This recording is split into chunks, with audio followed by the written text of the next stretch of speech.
Well, hello again, Derby Jack.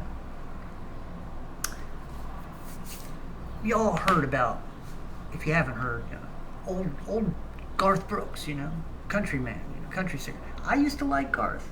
Very energetic wrote some dang good songs.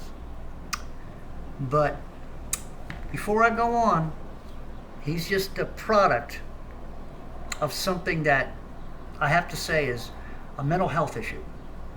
Really. People are addicted to, it's like a drug, to narratives. That's right. People are addicted to mainstream narratives. They're addicted to anything the authorities and experts and other people, in high-ranking positions, and also they're the ones they watch every night, right after dinner, maybe before dinner, maybe during dinner. They like to watch the evening news, CNN, MSNBC, Fox Network. And when you think about the CNN side, you think about the Fox, there's not as many what they call conservative, mainstream news outlets on mainstream, but there's a little bit more of the other side, because the thing of it is, these narratives are based upon one side in most cases. But everybody seems to be, whose eyes aren't open, who don't see the truth. It seems that these people are always believing in narratives. So I say it's a mental problem. I say it's a mental health problem. That there are people out there who are, believing things that aren't true. And that has to do with the mainstream propaganda machine, the military complex, the governments, all working together in conjunction to do what? To control you. So you believe in their narratives because their narratives are trying to make you think that, see, it's a mental problem. There's a lot of people who are mentally disabled, mentally not quite there because they follow narrative. So they're addicted. They always wait for the next narrative to come up. Or when the narrative changes to that, now the narrative now is, let's look at the Garth Brooks thing. I'm going to see about the man I used to like, but now he's he's got mental issues. Why? Because he believes in the propaganda of inclusion and diversity and stuff. So he's going to open a bar, people in low places, whatever is like a song, and the thing of it is that he's mentally stuck in a narrative, and when it comes to him, he wants to make money. So he knows that his way of thinking could keep. Isn't it funny? I go back to that other thing that always bothers me. If you are a CEO of a company, you're a business. You're going to be thinking about the money. Now, if you go one way, you're going to get other people not coming to your bar because they're going to feel, well, you don't like them, and they ain't going to. And so that you're not going to be making the money from them. So you're going to be making money from the people on your side.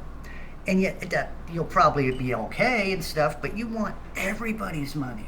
You want all sides. So basically, when you believe in narratives, unfortunately, you become a sellout. And that's what Garth Brooks has done. He sold himself out. He sold out to the narratives. He sold out to the other side. And whether I see the video, he's sitting there, well, people can think what they want because everybody has their own. No, Garth. You are mentally unaware. You got some mental problems. Maybe you need to go get something, and maybe get yourself a pill or something, whatever it's going to do, because you're taking a wrong color pill, or whatever the case may be, purple, red or blue, whatever. But let's put it this way, you got mental problems. So, and anybody who believes in the narratives of mainstream news and propaganda, because that's what it is, it's a propaganda machine. That's all it is. They say there's things happening, and now they're talking about the aliens. And I said it before. This thing on Las Vegas, everybody's making a big deal out of it. To me, it was the most hoaxy little thing I've ever seen. I've seen pictures of what this thing is supposed to look. Listen, they could do better than that. You got all this technology, right? You want to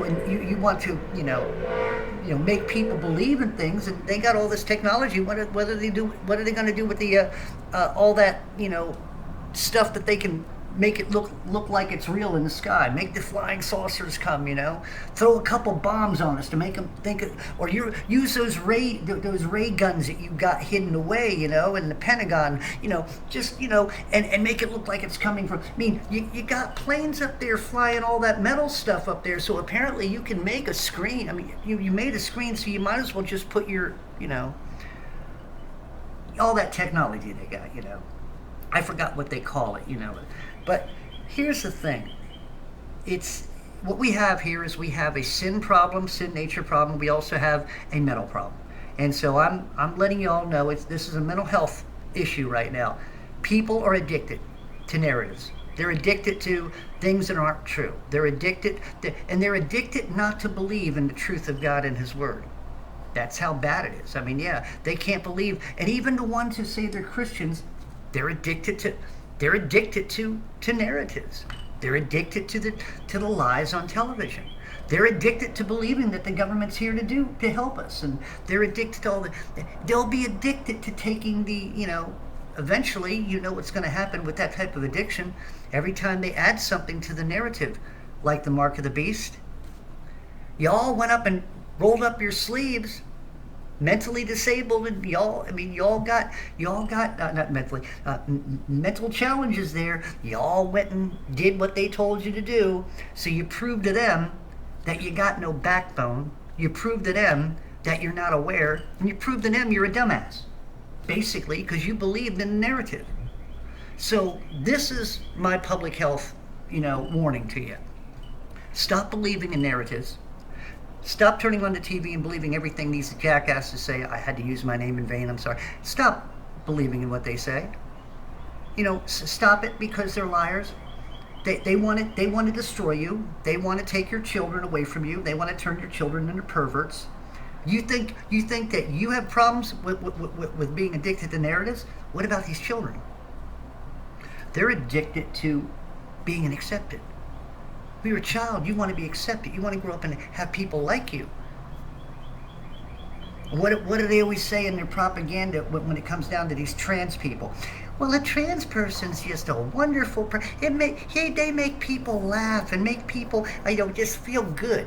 Well, clowns do that in circuses too, but we don't want to we don't want to put a red nose on our kid's face, do we? But yet, people are stuck in those narratives. So I say, if there's medication out there or something, I do know what it is. I'll tell you, there really is no medication. The only real medication is salvation. That's right, the medication is salvation. CDC can't offer salvation. That's the one thing they can't offer. They can offer you this, they can offer you that. The WHO can't offer you salvation. They can't, and they really don't know what to do about addiction, because they're the ones causing your addiction by propaganda. So there you go. This is truth. I mean, there's a lot of you out there who are not mentally right.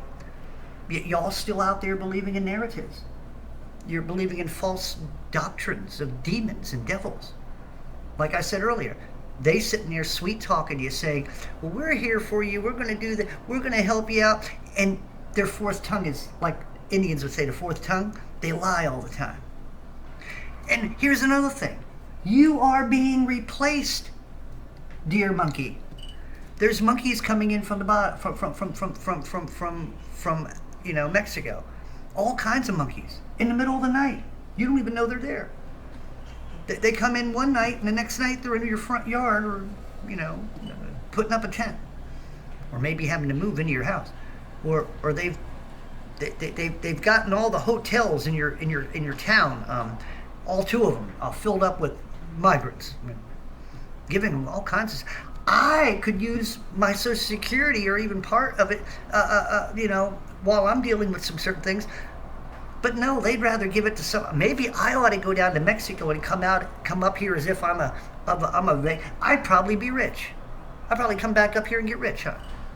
But besides all that, so the whole problem here is that people are addicted to narratives, and that's what it is. And people will do stupid things because they believe the narratives. See, that's the thing about narratives. If you believe them enough, you'll fall prey to anything. That's right. If you believe in the lies that they keep yakking over and over and over again, and they keep putting more, you keep believing that what they're telling you. Experts, the biggest thing about experts, a good percentage of these experts, depending on their fields, are liars. Because and also scientists, most of your scientists are nothing but liars. Why? They believe in a narrative. And even if they don't believe they're lying, any words that come out of it, because they built their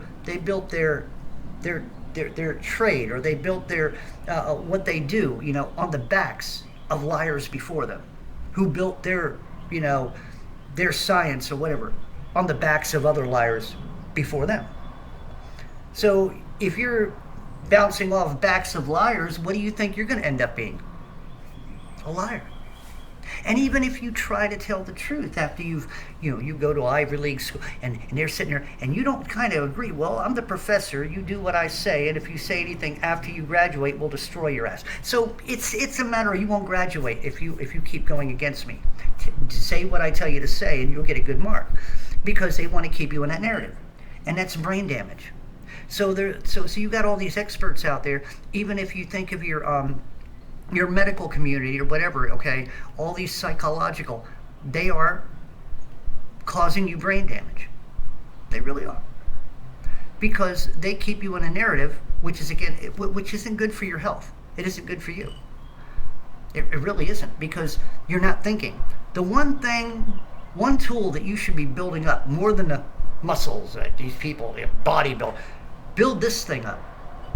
But not with their knowledge.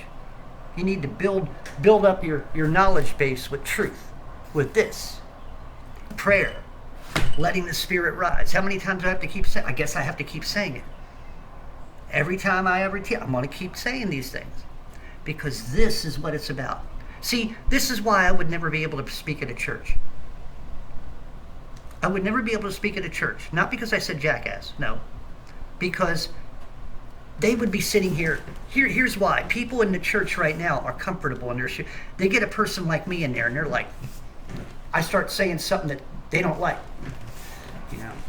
They just can't handle it.